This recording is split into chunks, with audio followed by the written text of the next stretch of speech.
मनुष्य अपने जीवन में जो चाहे वो पा सकता है। उसे जो जीवन में मिलता है या जो कुछ उसके साथ घटित होता है वो उसके विचारों के कारण ही होता है। यहाँ पे मैं आपको दो बातें बताना चाहूँगी, ध्यान से सुनिए। पहला है, मनुष्य में इच्छा शक्ति नामक एक शक्ति होती है, और दूसरा है, मनुष्य को जीवन जीने के लिए उसके सामने अच्छा आदर्श होना ज़रूरी है। याद रखिएगा, अगर मनुष्य के सामने कुछ भी आदर्श नहीं होगा उसका जीवन दिशाहीन होगा। तो आदर्श होना ज़रूरी है। आदर्श व्यक्ति ही समाज के लिए लाभदायक होता है। कभी कभी जीवन में बहुत समस्याएं होती हैं, उसके कारण हमारा मन नकारात्मक भी हो जाता है और हम अपने लक्ष्य से भटकने लगते हैं। उस समय हम जैसा सोचते हैं वैसे होना शुरू हो जाता है। इससे समस्याएं और बढ़ती है, यानी कि हम जिस तरह से विचार करेंगे उस तरह से हमसे क्रिया होना शुरू हो जाता है। इसीलिए हमारे विचारों को हमेशा सकारात्मक रखना है। याद रखिएगा, मन चंचल है। इसीलिए गौतम बुद्ध का भी यही कहना है, जैसा हम सोचते हैं वैसे हम बन जाते हैं। चलिए मैं आपको इसके संदर्भ में कहानी बताती हूँ, फिर आपको जो है मेरी बातें अच्छे से समझ आ जाएगी। एक बार गौतम बुद्ध और उनके कुछ भिक्षु वन से गुजर रहे थे।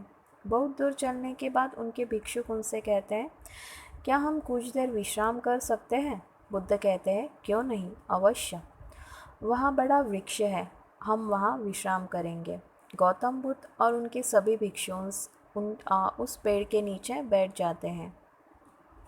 फिर गौतम बुद्ध के भिक्षु उनसे कहते हैं, आपने हमसे एक बार एक बात कही थी कि हम जैसा विचार करते हैं वैसे बन जाते हैं। कृपया करके इस कथन को हमें विस्तार से समझाएं। गौतम बुद्ध कहते हैं, अवश्य, मैं तुम्हें एक कहानी सुनाता हूँ। एक नगर में बहुत धनी सेठ रहता था, जिसके पास धन की कोई कमी नहीं थी, परंतु वह हर क्षण और धन इकट्ठा कैसे करे इसके बारे में ही सोचता रहता। एक बार उस धनवान सेठ के घर उसका कोई रिश्तेदार आता है।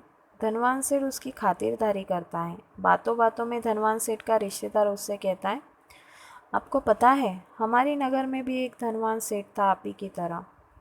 वह धन के मामले में आपसे भी ज़्यादा धनवान था। फिर सेठ पूछता है, तुम एक बात बताओ, तुम उसे था क्यों कह रहे हो? सेठ का रिश्तेदार कहता है, था मैं इसलिए कह रहा हूँ क्योंकि वे अभी जीवित नहीं है, वे मर चुका है। वो सेठ बेचारा धन इकट्ठा करते करते यह भूल गया कि मृत्यु नाम की भी कोई चीज़ होती है। फिर धनवान सेठ पूछता है, क्यों, क्या कारण हुआ जिससे उसकी मृत्यु हो गई?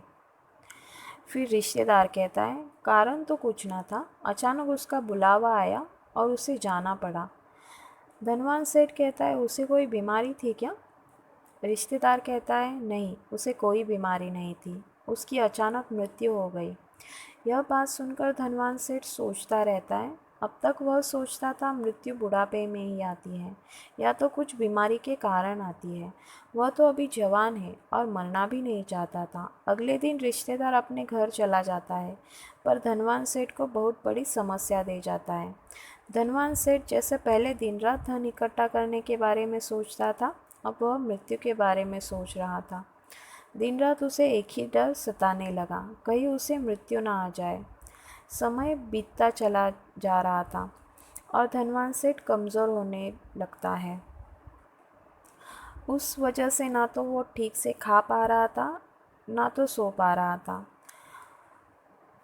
मृत्यु के बारे में वह दिन रात सोचने लगता है। उसके दिमाग में एक ही बात चलती रहती है, कहीं उसे मृत्यु ना आ जाए। इससे वह बीमार होने लगता है। उसकी ऐसी स्थिति हो जाती है मानो कभी भी प्राण निकल जाए। सभी लोग धनवान सेठ की ऐसी हालत देखकर बड़े आश्चर्यचकित हो जाते हैं, क्योंकि उन्होंने देखा था यह सेठ हमेशा खुश रहता था, इसके पास धन की कोई कमी न थी। पर अब इसे क्या हुआ? अब कहीं आता जाता नहीं, केवल एक ही जगह लेटा रहता है। सेठ की ऐसी हालत देख उसका एक मित्र सेठ को एक सन्यासी से मिलवाता है और सेठ से कहता है, सुनो, तुम अपनी समस्या इन्हें बताओ।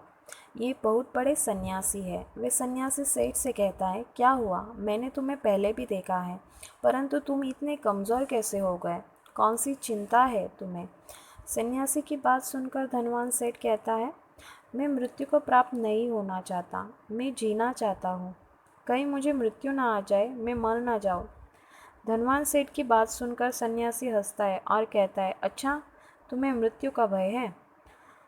सेठ कहता है, हाँ, अगर मैं मर जाऊँगा तो मेरे पास जो धन है उसका उपयोग कौन करेगा? मुझे मृत्यु को प्राप्त नहीं होना, मुझे जीना है। फिर सन्यासी सेठ को कुछ मंत्र बताते हैं। सेठ की समस्या का समाधान हो जाता है। सेठ बहुत खुश हो जाता है और सेठ सन्यासी के आगे हाथ जोड़ता है, कृपया कर आप मुझे इस समस्या के लिए मंत्र बताएं। फिर सन्यासी उसे मंत्र बताते हैं, जब तक मुझे मृत्यु नहीं आएगी तब तक मैं जीऊँगा। और कहते हैं, ये मंत्र का तुम उच्चारण करना, अपने भीतर भी और बाहर भी। इस मंत्र को 7 दिन तक लगातार बोलो, मैं 7 दिन के बाद आऊँगा। और वे सन्यासी वहाँ से चले जाते हैं। 7 दिन बाद सन्यासी लौटते हैं तो देखते हैं सेठ पूरी तरह से ठीक हो गया है। सेठ भी सन्यासी को देखकर उनके चरणों में गिरता है और धन्यवाद भी कहता है और कहता है, आपके मंत्र की वजह से अब मुझे मृत्यु से भय नहीं रहा। जब तक मृत्यु नहीं आएगी तब तक मैं जीऊँगा। पहले मैं मृत्यु के भय के कारण जीवन को जी ही नहीं पा रहा था। आपके मंत्र के कारण मेरा जीवन ही बदल गया। जब तक धनवान सेठ को इस दूसरे सेठ के बारे में पता नहीं था, तब तक वह धन इकट्ठा करने के बारे में सोच रहा था और उसके धन में बढ़ोतरी हो रही थी। और जब उसे दूसरे सेठ की मृत्यु के बारे में पता चला तो उसे लगा कि उसकी भी ऐसी ही मृत्यु हो जाएगी। उस वजह से वह बीमार रहने लगा। यानी कि जब तक वह धन इकट्ठा करने के बारे में सोच रहा था तब तक उसके धन में बढ़ोतरी हो रही थी, और जब मृत्यु के बारे में सोच रहा था वह बीमार पड़ने लगा और मृत्यु की तरफ बढ़ने लगा। इस कहानी से हमें यह सीख मिलती है कि हम जैसी इच्छा करते हैं वैसे हम बन जाते हैं। इसीलिए हमेशा हमारी इच्छाएं सकारात्मक होनी चाहिए, जिससे हमें जीवन जीने के लिए फ़ायदा होगा। किसी भी तरह के नकारात्मक विचारों से हमें बचना है। जिस विचारों से सोच से हमें तकलीफ़ होती है वह नकारात्मक विचार है, उसे अपने मन से निकाल देना चाहिए। और जिस विचारों से, इच्छाओं से हमें आनंद मिलता है बस उसे ही मन में लाना है। उससे ही हमारी इच्छाएं पूर्ण होगी। याद रखिएगा, हमेशा सकारात्मक विचार ही हमें आगे बढ़ने में सहायता करते हैं। नकारात्मक विचारों के साथ अगर हम आगे बढ़ने का प्रयास करेंगे तो हमारी अवस्था धनवान सेठ की तरह हो जाएगी। इसीलिए अपने अंदर की इच्छा शक्ति को सकारात्मक रखें। इससे आप जो चाहे वो पा सकते हैं। इससे आपकी इच्छाएं पूरी होगी। आशा है मेरे द्वारा दी गई जानकारी आपको अच्छी लगे। वीडियो अच्छी लगे तो लाइक, शेयर, सब्सक्राइब करना ना भूलें। धन्यवाद।